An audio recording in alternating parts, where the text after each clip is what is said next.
Bismillah, Assalamualaikum warahmatullahi wabarakatuh. Alhamdulillah, salatu wassalamu ala nabiyina Muhammad wa ala alihi wa ashabihi wa mawalah, amma ba'd. Alhamdulillah, segala puji bagi Allah subhanahu wa ta'ala yang telah memberikan kita rahmat dan nikmat sehingga kita masih bisa beraktivitas, belajar dan mengajar hari ini. Salawat besertakan salam untuk Nabi kita Nabi Muhammad SAW dengan mengucapkan Allahumma sholli ala Muhammad wa ala ali Muhammad.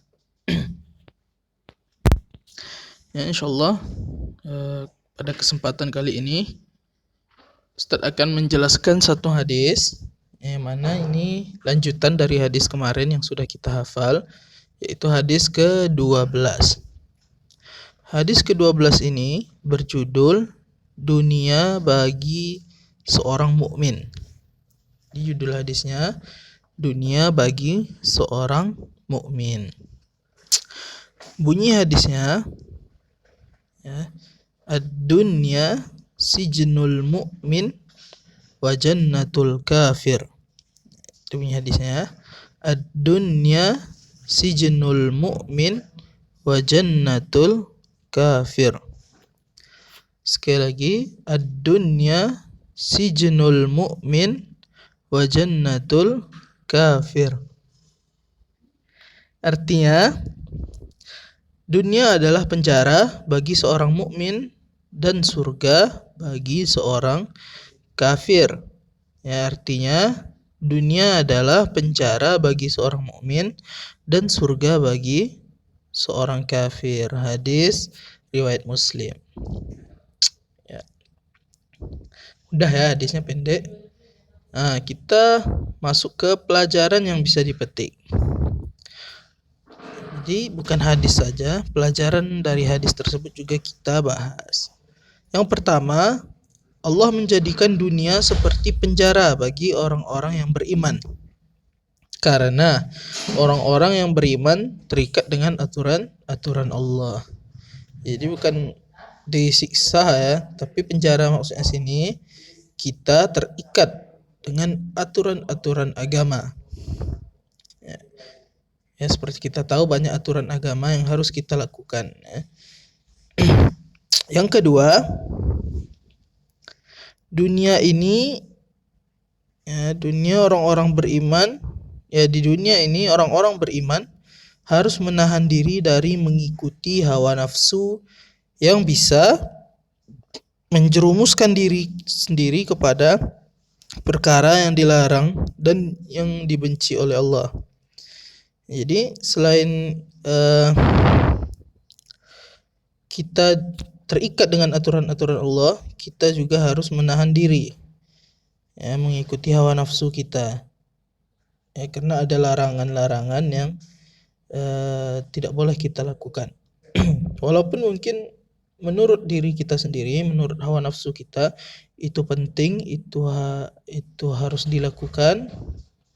Tapi kalau itu larangan dari Allah, maka tetap harus kita jauhi.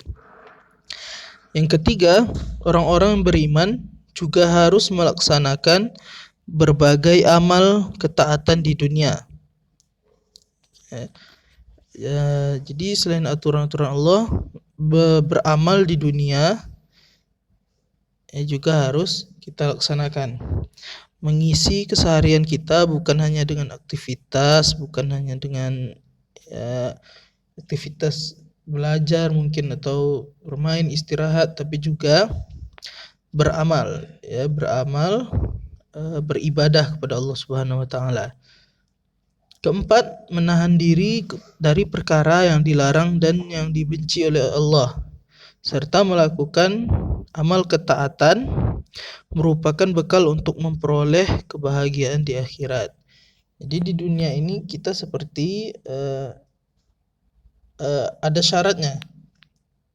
Kita melakukan sesuatu, ya, entah itu amal baik, ya, perbuatan baik, amal ibadah, ya, dan amal ibadah kita akan menjadi bekal, ya, ketika nanti di akhirat kita bertemu dengan Allah Subhanahu wa taala. Jadi di dunia ini kita hanya memperbekal diri kita. Ya, jadi kita di dunia bukan untuk menjadi orang-orang yang buta akan dunia. Tidak, tapi di dunia kita ada aturan-aturan, ada amal ibadah yang akan menjadi bekal kita untuk menuju akhirat. Yang kelima, hikmah dari mengikuti aturan Allah di dunia adalah, ya, jadi ada hikmahnya. Hikmah yang pertama, hati menjadi tenang. Ya. Dengan mentaati peraturan Allah, hati akan menjadi tenang. Yang kedua, kehormatan terjaga. Yang ketiga, mendapatkan pahala di sisi Allah. Adapun yang keempat, terjaganya kesehatan. Dan lima, terjaminnya keamanan di masyarakat. Ya, jadi walaupun itu aturan-aturan yang mana kita lakukan untuk beribadah, ya, untuk memperbekali diri kita, tapi ada hikmahnya. Ya, contoh ketika kita diberitahu bahwasannya makan itu harus duduk, ya kan? Kita diberitahu oleh agama bahwasannya kita makan harus tangan kanan dan dalam keadaan duduk. Nah, ketika kita melakukan hal ini, kita mendapat dua kebaikan. Yang pertama, kita mendapatkan pahala karena mengikuti aturan Allah. Yang kedua, kita mendapat hikmah. Hikmahnya apa? Terjaga kesehatan kita. Karena makan dan minum dengan duduk itu lebih baik secara medis, secara kesehatan daripada makan atau minum dalam keadaan berdiri. Ya. Jadi orang yang makan dan minum berdiri itu bisa merusak kesehatannya sendiri tanpa ia sadari. Dan itu dibuktikan, ya, oleh dunia medis. Ya, maka dengan menaati perintah Allah, insya Allah kita mendapatkan hikmah di dunia, ya. Yang keenam, pelajaran yang bisa diambil, dunia bukanlah surga bagi orang yang beriman, karena Allah telah mempersiapkan surga yang abadi di akhirat bagi orang yang beriman. Ya, dunia ini ya cuman tempat untuk membekali diri. Kita cuman singgah dan pada saatnya kita akan berpulang ke kampung halaman. Yang mana orang-orang beriman, orang-orang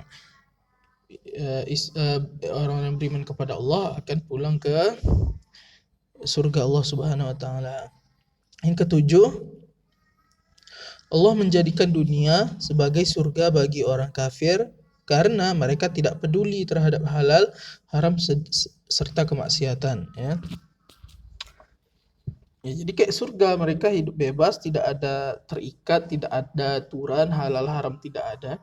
Sehingga dunia inilah yang membuat mereka senang dan itu bagikan surga. Sedangkan di akhirat mereka tidak akan senang lagi, mereka akan dimasukkan ke dalam neraka Allah yang banyak siksaan.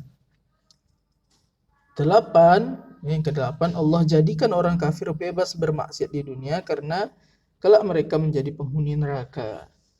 Ya, kalau enak sekarang, ya di akhirat tidak enak lagi. Kalau tidak mentaati peraturan Allah sekarang di dunia, maka di akhirat itu kita berpulang, kampung halamannya adalah neraka Allah. Nauzubillah min zalik. Ya, yang kesembilan, senantiasa berusaha ikhlas dalam melakukan amal ketaatan serta menjauhi perkara yang dilarang. Jadi kita harus senantiasa ikhlas, ya, dalam melakukan amal ketaatan, dan yang paling penting menjauhi apa saja yang dilarang oleh Allah. Ya, maka dunia bagi seorang muslim, seorang mukmin, ya, bukan tempat yang untuk bersenang-senang, bukan tempat untuk bermalas-malasan, ya, tapi di dunia ini kita hanya sementara dan kita punya misi, punya aturan dan punya tujuan. Maka anak-anak Ustaz, misinya kita beribadah sebanyak mungkin, kita beramal soleh, sehingga kita punya bekal kebaikan yang banyak, punya pahala yang banyak.